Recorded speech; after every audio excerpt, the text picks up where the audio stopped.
finally going to try the first ever curry fried chicken in the Philippines. Hi mga ka-locals! Alam nyo ba for as low as 79 pesos, you can enjoy their fried chicken and rice na? Kaya naman today, let's visit Crazy Curry sa SM Save More Nagtahan lang. Grabe, tagal ko na tong gusto i-try kasi lagi ko talaga siya nakikita. And I appreciate the size of the chicken, ang laki niya, and the curry flavor is not overwhelming.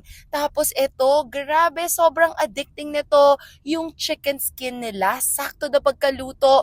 Ang sarap lang talaga, especially while waiting for your order to arrive. Ayan, meron silang 2-piece curry chicken and only gravy pa, and their chicken burger. Ang lambot ng bun and super laki din the chicken inside. I swear, sobrang sulit nito mga ka-locals. And aside from the curry flavor, meron din silang garlic parmesan, chili, and salted egg. Meron din silang mga may spaghetti, kaya complete talaga with all our favorites.